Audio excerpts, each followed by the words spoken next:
बिस्मिल्लाहिर्रहमानिर्रहीम, अस्सलाम वालेकुम। आप देख रहे हैं program news today with Tanzeela Mazhar. Program में आपको खुशामदीद कहते हैं जी। आज बहुत बड़ी बड़ी ख़बरें पाकिस्तान के सियासी मंजरनामे के लिए, पाकिस्तान के मुआशी हालात के लिए। जो सबसे बड़ी ख़बर है वो यही है कि पाकिस्तान FATF की ग्रे लिस्ट से बाहर निकल गया। पाकिस्तान को पिछली बार भी रिव्यू पे डाला गया था और ये कहा गया था कि पाकिस्तान ने काफ़ी नुकात पर अमल दरामद कर लिया है और पाकिस्तान को बड़ी उम्मीद थी कि अब जब दोबारा से ये रिपोर्ट जारी होगी तो पाकिस्तान FATF से निकल जाएगा। तो इस क्रेडिट किसको जाता है, कुछ इस पर भी बहस करेंगे, क्योंकि गुज़श्ता जो हुकूमत थी इमरान खान साहब की, वो भी इसका बड़ा क्रेडिट लेते हैं। लेकिन जब पिछली बार भी काफ़ी पॉजिटिव ऑब्जर्वेशंस आई थी FATF से, तो वहाँ पे ये जिक्र भी आया था कि GHQ में एक खुसूसी सेल कायम किया गया था। दहशतगर्दों को जो माली मुआवनत के मामलात थे उस पर बहुत सख्ती की गई पाकिस्तान की तरफ से, और ऐसे बहुत सारे मनी लॉन्ड्रिंग के जो केसेस पाकिस्तान में रिपोर्ट हुए, ना सिर्फ ये कि उनकी तहकीकात हुई बल्कि उनको मंतकी अंजाम तक पहुँचाया गया। मिलिट्री इस्टेब्लिशमेंट का एक किरदार रहा है और ज़ाहिर है जो पॉलिटिकल लीडरशिप है वो इस सारी चीज़ को ड्राइव कर रही थी।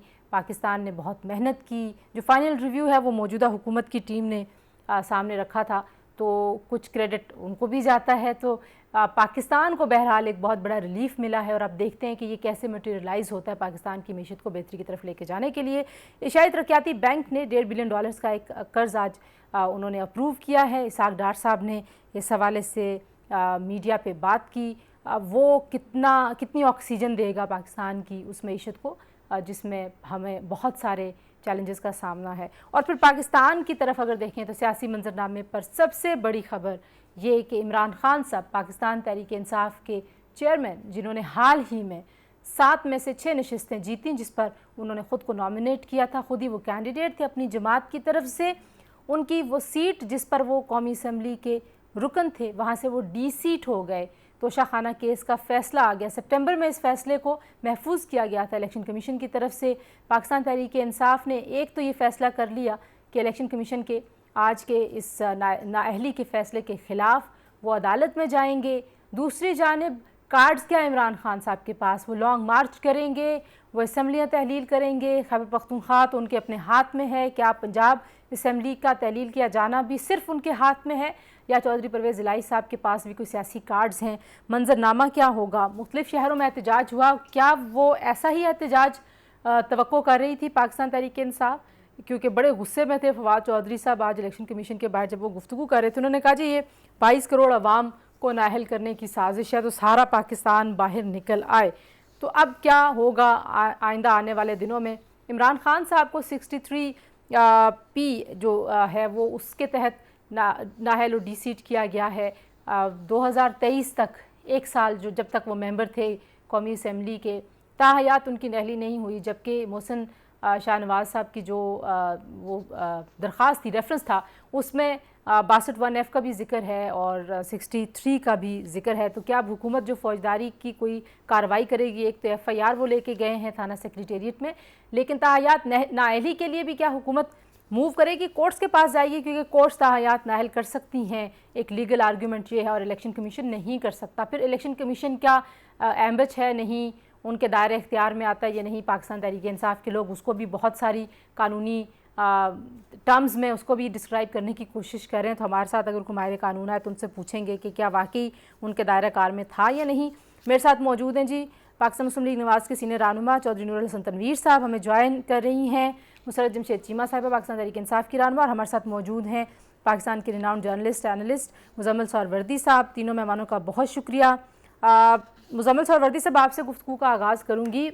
एक तरफ तो बड़ी अहम ये ख़बरें हैं, दूसरी तरफ ये ख़दशा बहरहाल मौजूद है कि पाकिस्तान में शायद पॉलिटिकल इंस्टेबिलिटी ज़्यादा हो जाए, अदम इस्तेहकाम की तरफ पाकिस्तान जा सकता है आज के इलेक्शन कमीशन के फ़ैसले के बाद, या आपको लगता है कि नहीं, ऐसी कोई सूरत हाल नहीं पैदा होगी? देखिए, पब्लिक का रिस्पांस जो है ना वो स्पॉन्टेनियस होता है, और हमने जिन मुल्कों में पब्लिक रिस्पांस देखा है, तुर्की में या हालिया करीब माजी में, वहाँ लोग फिर फौरी निकले हैं, कोई इंतज़ार नहीं होती कॉल की।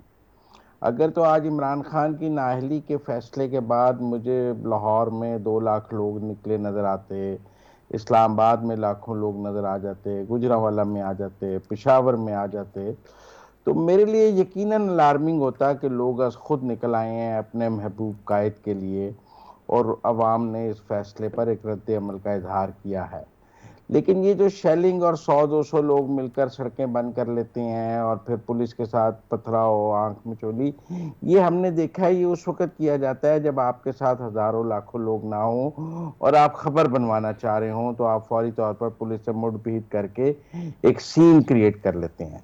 जब आपके साथ हजारों लाखों लोग हों फिर आप सीन नहीं क्रिएट करते। हमने हाल ही में फ्रांस में लाखों लोग देखे हैं निकलते, और एक पत्थर भी नहीं टूटा, लेकिन उससे हुकूमत चल गई, क्योंकि जब लोग बहुत ज्यादा तादाद में हों तो फिर नहीं होता। मैं समझता हूँ, मैंने आज लाहौर की सड़कों का किया है, 8-10 मुकामात पर जरूर सड़कें बंद हुई हैं, लेकिन वो लोगों की तादाद उतनी ज्यादा नहीं थी जिसकी मुझे तवक्को थी। अच्छा। और मैं समझता हूँ कि और मेरा ख्याल था, देखिए ना, लाहौर में अगर लिबर्टी पर भी मुझे कोई 10-20 हजार लोग मेरे नजदीक होने चाहिए थे, और वो नहीं थे। मेरे नजदीक शादरे पे होने चाहिए थे, मेरे नजदीक जहां जहां से हमाद अजहर के हल्के में होने चाहिए थे, जहां जहां से पीटीआई लाहौर में जीती हुई है वहां से तो होने चाहिए थे। लेकिन अगर कारकुनों की तादाद 100 हो, 50 हो, 150 हो, तो फिर हम उसको समझते हैं कि ये मैनेज्ड है, क्योंकि इतने लोग तो आपके व्हाट्सएप ग्रुपों में मौजूद होते हैं जिन्हें आप कॉल दे के बुला लेते हैं। जो जब हजारों लाखों लोग आते हैं वो किसी व्हाट्सएप के ग्रुप की कॉल पे नहीं आते, वो तो लोग खुद निकलते हैं, और फिर उसके नतीजे में हम कहते हैं कि कोई अवामी रद्द अमल आया है। ठीक है जी। नुसरत, मुजम्मिल सरवर्दी साहब कह रहे हैं कि उतना स्पॉन्टेनियस रिस्पांस या रिएक्शन जो वो एक्सपेक्ट कर रहे थे या पाकिस्तान तहरीक इंसाफ के कारकुनों का होना चाहिए था, वो रिएक्शन पाकिस्तान में नज़र नहीं आया। इसकी पहले तो ये बताएं कि आप इससे एग्री करती हैं, और आज के फैसले के हवाले से भी अपने तासुरात बताइए, क्या तासुरात हैं आपके। और एक बड़ी अहम मीटिंग हो रही है पाकिस्तान तहरीक इंसाफ की लीडरशिप की, क्या वाकई आज लॉन्ग मार्च का ऐलान हो जाएगा? बिस्मिल्लाहिर्रहमानिर्रहीम। बहुत शुक्रिया तंजीला। ग्राउंड रियलिटी जो है वो आवाम को पता है, और इस वक्त पाकिस्तान की आवाम के जज्बात क्या है वो कोई एनालिस्ट या टीवी चैनल पे बैठ के जिसने अपनी मर्जी की बात करनी है उसको हक है, लेकिन हकीकत ये नहीं है। इनफैक्ट स्पॉन्टेनियस और क्या होता है कि एक जिस वक्त फैसला आया उससे अगले मिनट लोग सड़कों पे थे, और वो पीटीआई के कारकुनान नहीं थे, वो आम पब्लिक है। और इम्पोर्टेंट चीज ये है कि ये फैसला पाकिस्तानी कौम को कितना, अगर आप टाइमिंग देखें कि फैसला इलेक्शन कमीशन कर रहा है, स्टेटमेंट कहीं और से आ रही है कि कोई जाने वाला है, फिर आज एफएटीएफ ने हमें ग्रे लिस्ट से भी निकाल दिया, तो साइफर तो स्टोरी बोर्ड कंप्लीट हो चुका है। अब अगली स्टोरी इस कौम की फ्यूचर की, इस कौम की हकीकी आजादी की, वो कौम लिखेगी और तारीख रकम होगी, वो होके रहेगी। और इम्पोर्टेंट चीज ये है कि आज ऐसा क्या धब्बा है पाकिस्तान की तारीख पे, और ऐसा कलंक का टीका लगाया है इलेक्शन कमीशन ने। ऑलरेडी काफी कालक अपने चेहरे पे ये मल चुके थे, लेकिन ये एक हरकत, ये कभी भी कौम इनको माफ नहीं करेगी। एक आईनी इदारे ने इंतहाई गैर आईनी कदम उठाया, और इंशाल्लाह हम अपने जो अदलिया है उनसे उम्मीद करते हैं कि हमें इंसाफ मिलेगा। बाकी इंसाफ कौम जो है वो सड़कों पे लेने का हक अपना रखती है, वो हम लेंगे। लेकिन मुसरत, इमरान खान साहब खुद बहुत बड़े एडवोकेट रहे, उनसे बारहा ऑन रिकॉर्ड लोगों ने पूछा कि 62-63 के बारे में आपकी क्या राय है, क्योंकि पाकिस्तान में एक बहस बहरहाल हुई कि सादिक और अमीन जैसे सब्जेक्टिव रिलेटिव टर्म्स को पॉलिटिकल विक्टिमाइजेशन के लिए इस्तेमाल किया जा सकता है, लिहाजा इनको या तरमीम कर दी जाए, ख़त्म कर दिया जाए। उन्होंने कहा मेरे पे भी लगेगी तो मैं आमीन कहूँगा। तो जाहिर है उनके फ़र्क तो है तोशाखाना की उन गिफ्ट्स की कीमतों में और जो उन्होंने जमा करवाया, और अगर उन्होंने डिक्लेयर नहीं किया तो आपको नहीं लगता कि ये एक थी corrupt practice? Tanzeela, if you are an anchor तो मैं सोच भी नहीं सकती कि आप इतनी इल इन्फॉर्म्ड हो सकती हैं कि आपको पूरे हकायक का पता ही नहीं है या आप जानना नहीं चाहती। आपको पता है कि ये केस है क्या?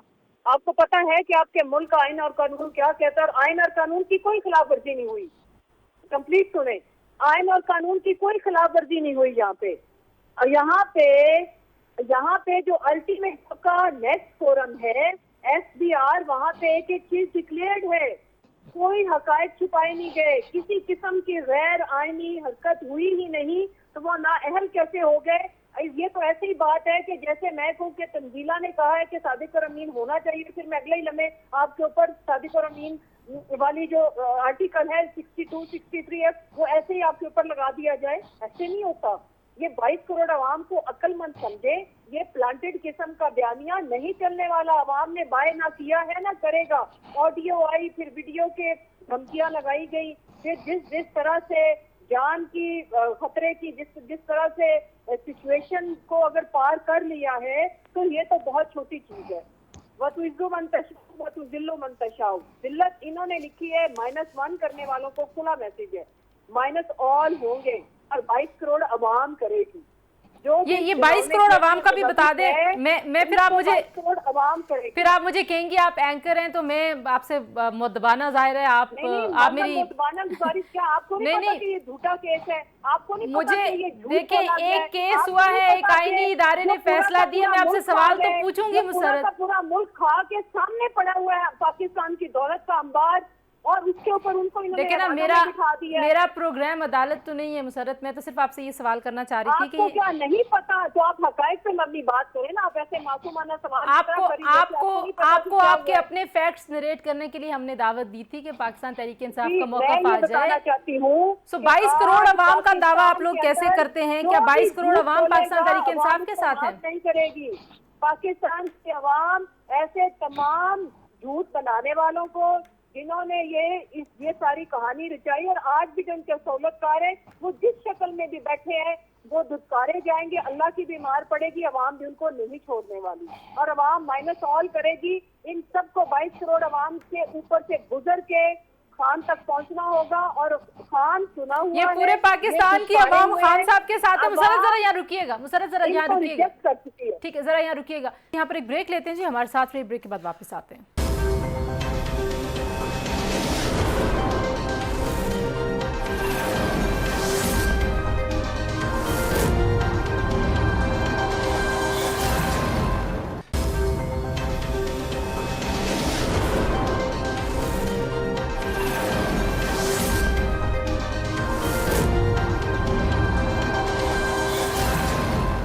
Welcome back to news today. और हम बात कर रहे थे जमल, ये 22 करोड़ की आवाम वाला भी बताइए मुझे, आपकी इस पे क्या राय है? आज फवाद चौधरी साहब ने भी ये कहा कि 22 करोड़ आवाम को नाअहल करने की बात है। मुसर्रत ने आज मीडिया से जब गुफ्तगू की थी लाहौर में तो ये भी यही कह रही थी, अभी हमारे प्रोग्राम में भी कह रही हैं कि 22 करोड़ आवाम से गुजर के आप खान साहब तक पहुँच सकते हैं।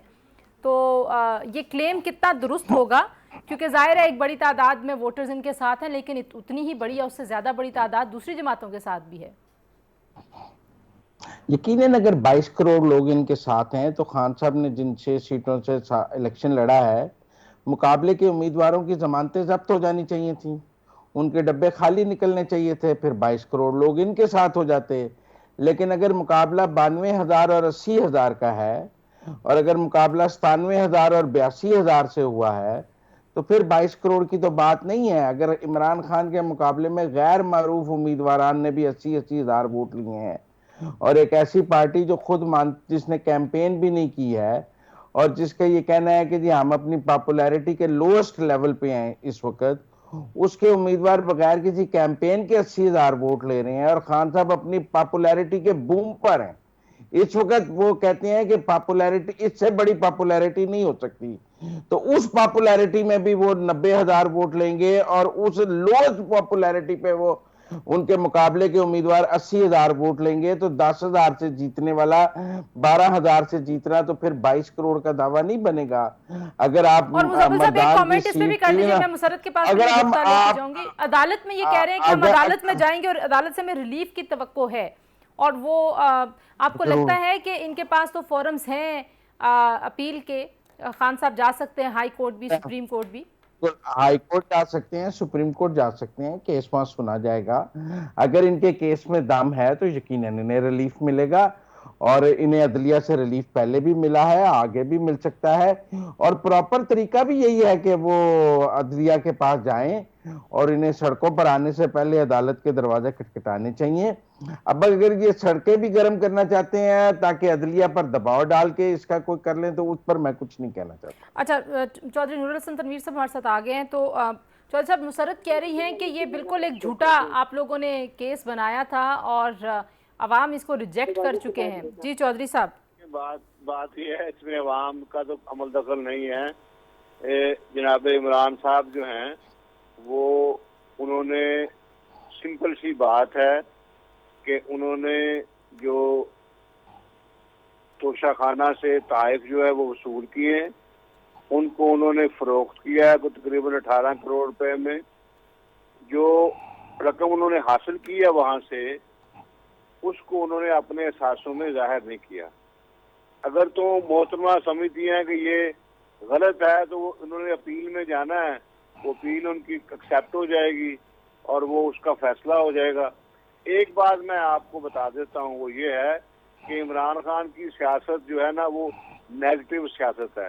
पहली बात तो यह है कि वो अपने सियासी हरीफ को दुश्मनी बना देता है, और अभी जो है उसको अकल के नाखन लेने चाहिए। होश के 140 सीट्स उसकी उनकी कौमी असम्बली में मौजूद हैं, वहाँ पे उन्हें कौमी असम्बली में बैठना चाहिए था, डायलॉग करते अवाम के पास भी जाएं।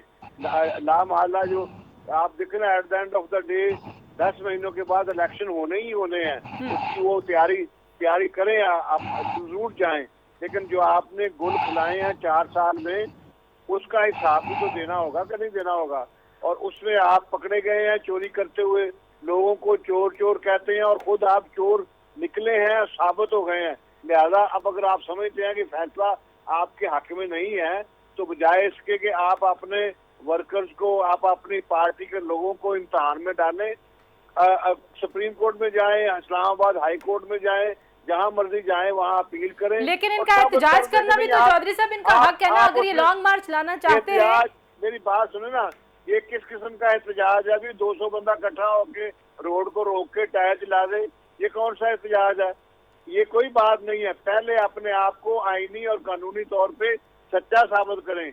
ये सच्चे नहीं है, ये झूठे साबित हुए हैं, चोर साबित हुए हैं, इनको सर्टिफिकेट मिला है चोरी का। ठीक है, मैं चौधरी साहब जरा इजाजत है, मैं ये मुसरत के पास पॉइंट लीजिए। मुसरत, मुजम्मिल साहब और चौधरी साहब दोनों ये कह रहे हैं कि पहले आप अदालतों में जाए ना, आपके पास तो अपील के फोरम्स हैं, वहां पे आप अपना केस साबित तो कर लें, फिर सड़कों पे आए, फिर रास्ते बंद करें। अच्छा, वो तो अपना मशवरा अपने पास रखें, हमें जो बेहतर लगेगा हम अपने हिसाब से करेंगे। इम्पोर्टेंट चीज इसमें ये, अभी जो तजिया पेश किया जा रहा था इस इलेक्शन कमीशन के होते हुए, जब हमने 17 मई का और 16 अक्टूबर के इलेक्शन जिस तरह से जीते हैं, जिसमें जिंदा लोग मुर्दा डिक्लेयर हो चुके हैं वोटर लिस्टों में, मिलियंस ऑफ पीपल, और फिर बहुत सारे लोग जो भुट्टो की तरह आज भी वोटर लिस्टों में जिंदा है, वो वोट भी डालते हैं। इस तरह के इलेक्शन कमीशन के होते हुए ये रिजल्ट आना कोई बईद नहीं है। लेकिन मुसरत, अगर इलेक्शन कमीशन भी आपके खिलाफ होता, इदारे भी आपके खिलाफ होते, और आप तो खुद इस बात के, मतलब आप लोगों ने तो सारी हमारे खिलाफ है, तो फिर तो आप जीत ही ना सकते। ऐसे कैसे मुमकिन हुआ? कैसे हो सकता है? अवाम इनको, आप क्या बातें कर रही हैं? आपको ये लगता है कि ये अल्टीमेट ताकत अवाम की है? इस फसाइयत के बावजूद, इस सारे धंधे के बावजूद जीती तो अवाम ही है, आगे भी वही जीतेगी। इत्तला के लिए अर्ज है, ये जिसने ये जो स्टेज सजाई है, ये जो ड्रामा रचाया है, इंशाअल्लाह पहले जो कुछ इन्होंने किया वो इनके मुंह पे आया है, ये भी आएगा। अवाम इनको किसी सूरत ना माफ करेगी ना छोड़ेगी। ऐसा कोई मैंने यहाँ पे बंकर, ऐसी कोई मैंने अंडरग्राउंड नहीं चीजें देखी कि अगर ये 22 करोड़ अवाम के साथ ये करेंगे और ये फिर कहीं पनाह ले पाएंगे या छुप पाएंगे। ऐसा नहीं है। 22 करोड़ अवाम इनको पूछेगी। अगर इनको लगता है ना 22 करोड़ अवाम नहीं है, तो फिर जरा आराम से सुकून से बैठे ना, पता लग जाएगा। मैदान तो इन्होंने सजा ही दिया है खुद, ये घोड़ा और ये घोड़े का मैदान। तो अब हम हार जाएंगे या हम जीत जाएंगे। अब लॉन्ग मार्च आप पहले लेके आएंगे या इंतजार करेंगे कि आपकी अपील का फैसला हो, जो आपने फैसला कर लिया आपकी जमात ने हाई कोर्ट जाने का? देखिए, ये सारे जो हमारे फैसले हैं उनकी अनाउंसमेंट अभी इंशाल्लाह हमारे चेयरमैन ने करनी है, और उसमें हम उसी चीज को फॉलो करेंगे, और पूरी कौम इस चीज के इंतजार में है। अभी थोड़े ही लम्हों के बाद वो अपनी सारी स्ट्रेटजी लाया अमल बता देंगे, और उसके अकॉर्डिंगली इंशाल्लाह। और मैं फिर ये बताती चलूं, इनकी इत्तला के लिए अर्ज है कि 22 करोड़ में ही जीतना है। जैसे इलेक्शन में जीते हैं, ये जो मर्जी पोर्शन निकालते रहे, जो मर्जी रेशो निकालते रहे, जीतना मेजोरिटी ने है, मैसेज ने है, हक और सच ने है। और वो हम इखलाकी तौर पर भी, वैसे भी हर मैदान में हम इनको चित कर चुके हैं। 2 ऑप्शन इनके पास थी, या उनको नाअहल किया जाए, मुकाबला कर नहीं सके, या हटाया जाए। वैसे पैसे हटा नहीं सके क्योंकि खान साहब ने अपनी जो वीडियो बनाई हुई है वो आज तक उनकी लाइफ लाइन साबित हो रही है। दूसरी लाइफ लाइन उनकी जिंदा है, वो है हम। हमारी लाशों से गुजर के इनको ये दरिया पार करना होगा। आप मुजम्मिल सर, वर्दी साहब, मुसरत साहिबा, ठीक है, मुसरत साहिबा कह रही हैं कि पूछेंगे और हम इनको नहीं छोड़ने वाले। जी ठीक है, मुसरत साहिबा आपका पॉइंट आगे, मुझे जरा इजाजत दीजिएगा। मैं पहले मुजम्मिल साहब आपसे पूछ लूँ। वो कह रही हैं कि जब आपको ये लगता है कि पीटीआई के पास सपोर्ट नहीं है या 22 करोड़ आवाम साथ हैं, फिर हुकूमत को आराम करना चाहिए, तो नाअहल क्यों करते हैं? जी मुजम्मिल साहब। देखिए, चलिए रस्म के कोई सर उठा के ना चले। कहते हैं कि दुश्मन मरे खुशी ना करो, सजना भी मर जाना है। नाअहली का जो खेल शुरू किया गया था उसने अपने अंजाम पर तो पहुंचना है, एक सर्कल तो पूरा करना है। और मैं समझता हूं कि कल मिठाइयां बांटने वाले आज खुद उसका शिकार है। मैं सही और गलत की बात में नहीं जाता। मतलब अगर अकामे पे निकल सकते हैं तो फिर कफ लिंक पे भी जा सकते हैं, अगर अकामे पे जा सकते हैं तो फिर टी शर्ट पे भी जा सकते हैं। फिर मेरा मतलब है अगर अकामे पे जा सकते हैं तो फिर आईफोन का भी सवाल हो सकता है। तो इसमें ऐसी कौन सी बात है? इस मुल्क में अगर जो रस्म चली है, और अफसोस की बात है कि पीटीआई उसकी एक की प्लेयर रही है। आज पीटीआई डेमोक्रेट हो, हमें बहुत खुशी है, हम डेमोक्रेसी के साथ हैं। आज पीटीआई को अगर फौज के किरदार पर भी इतराज है, आज पीटीआई को आईनी इदारों को की मैनिपुलेशन पर भी इतराज है, तो हम इसको पाकिस्तान की जमहूरियत में पॉजिटिव समझते हैं कि बहरहाल एक जमात जो 2018 में वन पेज को लहराती थी, जो 2014 में अंपायर की उंगली की आवाज करती थी, आज वो कहती है कि ये सब गलत था।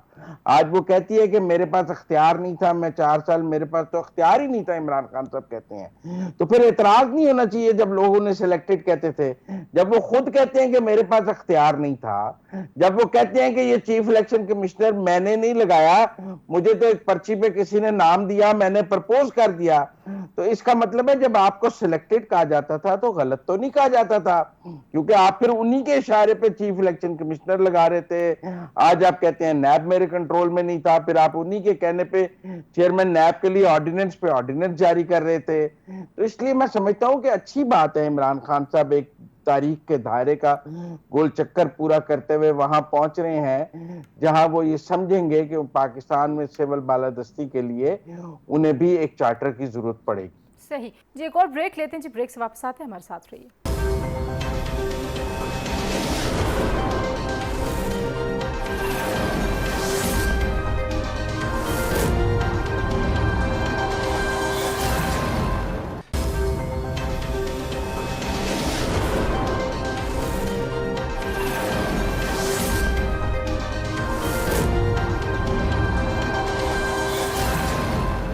Once again welcome back to news today ji. और हम बात कर रहे थे चौधरी साहब, जो एक और आर्ग्यूमेंट पाकिस्तान तहरीक इंसाफ का है वो ये है कि आप लोगों ने भी तो तोशाखाना से तहाइफ लिए, जरदारी साहब ने भी लिए, उनकी जमात ने भी लिए। वो कहते हैं सबका हिसाब करें, जैसे फॉरेन फंडिंग में सबका हिसाब करें। तो आप लोग को डरते हैं हिसाब से, क्यों ना किया जाए आपका हिसाब भी? पहले मुझे उनकी मुसर्रत की बात का जवाब देते हैं कि इन्होंने 100 प्याज भी खाने हैं और 100 जूते भी खाने हैं, फिर उनको अकल आनी है और at the end of the day इन्होंने कौमी असम्बली में बैठना है, इसी हुकूमत से बात करनी है, फिर उन्होंने आइन और कानून के मुताबिक। लेकिन चौधरी साहब, हो सकता है ये असम्बलियां तहलील कर दे, ये भी इनके कार्ड्स के ऊपर है, अभी उस पर बातचीत हो रही है। मेरी बात को पूरा करने दें। और ये कि इन लोगों ने मजाक उड़ाया नवाज शरीफ का और इनको कहा कि जी मुझे क्यों निकाला, कि इन्होंने बातें की। और मेरी बात आप याद रखिएगा कि ये कोर्स की सूरत में गाएंगे और सीना गोभी भी करेंगे और कहेंगे हाय हाय मुझे क्यों निकाला। इमरान खान भी करेगा और इनके लिए जो सोहरावर्दी साहब कह रहे हैं ना, सिर्फ एक ही रास्ता है कि ये टेबल के ऊपर आए, बात करें, अवाम में जाएं। और ये जो बात आप फरमा रही है ना कि जी इमरान खान जो बाकी के साथ, असल बात जो है ना वो ये है, ये ले लें अपने इस्तेमाल के लिए। असल बात है कि इन्होंने वो असासे छुपाए हैं, बेचे हैं और उसके बाद उसका मुनाफा कमाया। वो मुनाफा जो है वो अपने असासों में जाहिर नहीं किया। सिंपल सी बात है, अगर इस्तेमाल करने होते ठीक है, वो वज़ीर आज़म पाकिस्तान थे, जैसे भी बने, जैसे भी आ गए, सिलेक्टेड थे और वहाँ पे बैठ गए थे, अब वो ले लेते अपने इस्तेमाल के लिए, कम कीमत पे लिए, ले कम।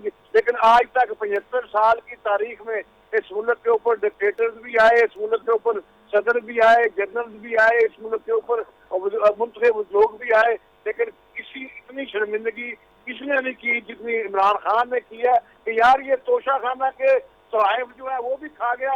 कितनी बुरी बात है कि वो घड़ी बिकने के लिए गई और वहां पे जहाँ पे बिकने के लिए गई उन्होंने जिन्होंने गिफ्ट की थी वो वहां पे उन्होंने बताया गया कि ये घड़ी बिकने के लिए आ गई है।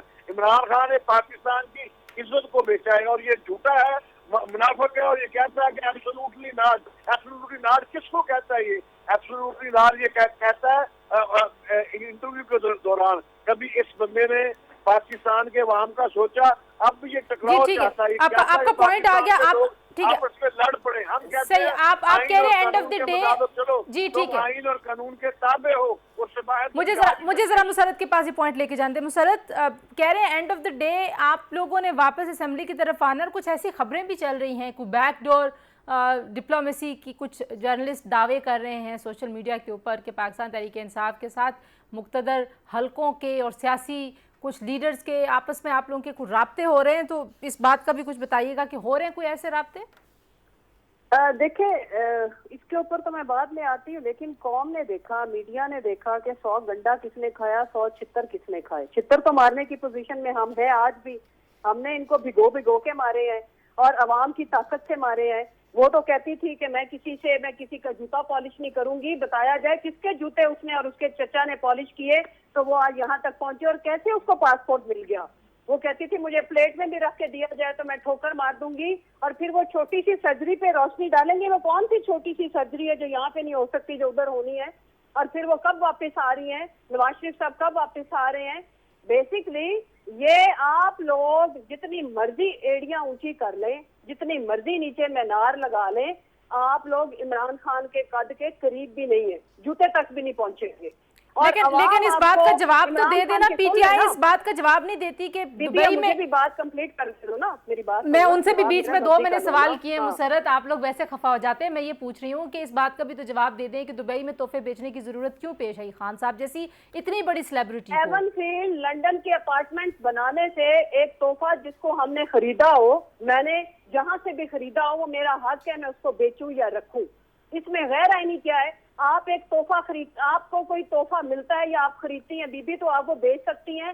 कोई दुनिया का इखलाकियात, मॉरल्स, एथिक्स आपको इसकी कदगन नहीं लगा। जब आपकी हुकूमत आई थी मुसरत, आपको याद होगा कि खान साहब ने भैंसे, मुझे फिक्रा मुकम्मल करने दो, अदरवाइज अगर आपने मेरा मौकफ नहीं आप फिक्रा पूरा कर ले, मैं सवाल करती हूँ। जी ये 3 वर्सेस 1 का ना चलाए प्रोग्राम। आप मेरा मौकफ ले, मेरी मर्जी का ले जवाब। अगर आपने सवाल किया तो जवाब तो मैं दूंगी। नहीं आप देश में मजीद सवाल करें। दुनिया में 2 बातें सुने, अगर गैर आईनी गैर शिकनी अलग चीज है, एथिक्स अलग चीज है। ये तो अनएथिकल भी नहीं है। ये कहते हैं जी ये इन्होंने पाकिस्तान की इज्जत उसने बेची जो आज भी रॉ की लिखी स्पीच करता है, जो बाहर बैठा है, बेटी को भी जिसने बाहर बुला लिया है। पाकिस्तान की इज्जत उसने बेची है जिसने पाकिस्तान के सर्विंग ऑफिसर को जिस तरह से चैलेंज किया था और उनकी गंदी वीडियो बना के बैठा है। पाकिस्तान की इज्जत उसने बेची थी जिसने सुप्रीम कोर्ट के ऊपर हमला किया था। पाकिस्तान की इज्जत सरे महल में और एवनफील्ड अपार्टमेंट्स में रोजाना इनकी इज्जतें नीलाम होती हैं। हमें ये इस तरह की बातें ना करें। अल्लाह ने इनकी तकदीर के अंदर अजली जिल्लत लिखी है, बच सकते हैं तो बचे उससे। अगर आपके 2 जुमले पूरे हो गए हो तो मैं सवाल पूछ लूं आपसे। मैं ये पूछना चाह रही थी कि खान साहब जब आए थे हुकूमत में, उन्होंने कहा जी भैंसें बेच दें, मैं बहुत ज़्यादा बचत करूंगा, कौमी ख़जाने में ये सारी चीज़ें डालूंगा। तो फिर उनको वो करोड़ों रुपए के तोहफे लेके फिर उसमें से करोड़ों रुपए उन्होंने अपने असासों में डिक्लेयर भी नहीं किए। तो असासों में आप तो सियासी कारकुन हैं मुसरत, और आपको खुद बहुत अच्छे तरीके से पता है कि नॉमिनेशन पेपर्स कैसे होते हैं, इलेक्शन कमीशन में कौन सी डिटेल्स होती हैं। तो छुपाना आपके ख्याल में चोरी नहीं है? दीदी क्या साबित करने की कोशिश कर रही है? FIA में आपने तो नहीं जाके आपके चैनल ने या ये जो एनालिस्ट है या ये जो भाई बैठे हैं इन्होंने फिल किए। FBR के अंदर डिक्लेयर करने को चोरी कहा जाता है? कोई ऐसी चीज इनमें से है जो इलेक्शन कमीशन ने जिसके ऊपर एक्शन लिया वो FBR में जमा ना कराई गई हो? गोशवारों के अंदर सब कुछ वहाँ पे मौजूद है। जो इलेक्शन कमीशन में भी इलेक्शन कमीशन में भी तो जमा कराते हैं। आज एक गैर आईनी इदारे ने अपने मुंह के ऊपर खुद ही कालक मली है, जूता मारा है, और बाकी कई करोड़ जूते इनको पड़ रहे हैं और रोजाना पड़ते रहेंगे। जिसने इस मुल्क के साथ खिलवाड़ किया है, ये इस दौलत को इंशाल्लाह हंडा नहीं सकेंगे। जैसे ये एमन फील्ड बेच के जा रहे हैं ना किसी दूर वाले फार्म हाउस में, बाकियों को भी पूरी जिंदगी किसी ना किसी जजीरे पे गुजारनी पड़ेगी। इंशाल्लाह ना ये किसी की खुशी में शामिल हो सकेंगे ना गम में, रहेगा नाम अल्लाह का और जिन्होंने अल्लाह की मखलूक को सुकून दिया। बाकी जो कुछ इनकी इज्जतों के जनाजे निकलते हैं ना बाहर, चाहे ये दुनिया के जिस कोने में चले जाएं, अच्छा इस बहस में अच्छा मैं नहीं चाहती इस बहस में, बिकॉज ये तो जाहिर है इज्जत और बेइज्जती का तयन तो हम इन चीज़ों पे नहीं कर, हम तो एनालिसिस कर सकते हैं। मुजम्मिल साहब आपका कमेंट इसके ऊपर, वो कह रही हैं एफबीआर में हमने डिक्लेयर किया हुआ है, लेकिन यहाँ पे तो इलेक्शन कमीशन के डिक्लेरेशन की बात हो रही है, तो उस पर वो कहती हैं कि वो तो गैर आईनी इदारा है, ज़ाहिर है पीटीआई को ट्रस्ट ही नहीं है इस इदारे के ऊपर। ठीक है, उनका पार्टी वर्शन है और वो ये वर्शन लेके पिछले 6 माह से चल रहे हैं और कर रहे हैं, लेकिन देखें ना उसके नतीजे में चीफ इलेक्शन कमिश्नर तो आईनी तौर पे अपनी जगह मौजूद हैं और इन्होंने उसके खिलाफ रेफरेंस जो है 1 अगस्त में दायर किया था, जो 2 दिन बाद वापस ले लिया था। और अब इस फैसले के आने से 4 दिन पहले जब वो फैसला रिजर्व हो गया हुआ था, तो इन्होंने एजाज चौधरी साहब के जरिए, एक सेनेटर के जरिए, वो रेफरेंस सुप्रीम जुडिशल काउंसिल में दोबारा दायर किया है। जो आईनी तरीका है चीफ इलेक्शन कमिश्नर को निकालने का, वो सुप्रीम जुडिशल काउंसिल है। इनको 6 माह पहले ही वहां पे रेफरेंस दायर करना चाहिए था। 6 माह जलसों में तकरीर करने की जरूरत नहीं थी। अगर ये रेफरेंस दायर करते तो आज वो अपने मंतकी इंजाम पे पहुंच गया होता। सही। अगर इन्हें बाकी मेंबर्स पे भी इतराज है, देखिए ना ये फैसला आज अकेले चीफ इलेक्शन कमिश्नर ने तो नहीं किया है ना, मुतफिका फैसला। तो अगर मुतफिका फैसला है 5 अरकान ने, 2 अरकान तो उसमें इनके नॉमिनेटेड हैं। मुजम्मिल साहब हाँ या ना में मुझे अगर बता दें कि क्या बैकडोर कोई राब्ते हो रहे हैं पाकिस्तान तहरीक इंसाफ के मुख्तदर हलकों से और बाकी पॉलिटिकल पार्टी से? जी बिल्कुल हो रहे हैं, बिल्कुल हो रहे हैं, बातचीत जारी है। जी चौधरी साहब, बातचीत हो रही है इमरान खान साहब के साथ, आपकी अभी भी ख्वाहिश होगी कि पाकिस्तान तहरीक इंसाफ वापस आए कौमी असेंबली में? ये है कि इनमें से कोई एक आधा अकल वाला बंदा हो जो इनको ये समझाए कि यार सियासी लोग हैं, कौमी असेंबली में बैठ जाओ, आपस में बात करो, इस निज़ाम को मजबूत करो, किसी जमहूरियत से तुम दोबारा वज़ीर आज़म बन सकते हो और इसी अवाम की नुमाइंदगी से तुम आगे बढ़ सकते हो। ये किसी और से बात करें ही ना, यहाँ पे ये बैकडोर चैनल की बात आप कर रहे हैं। पहले तो ये उस वक्त बन के ये आ गए जब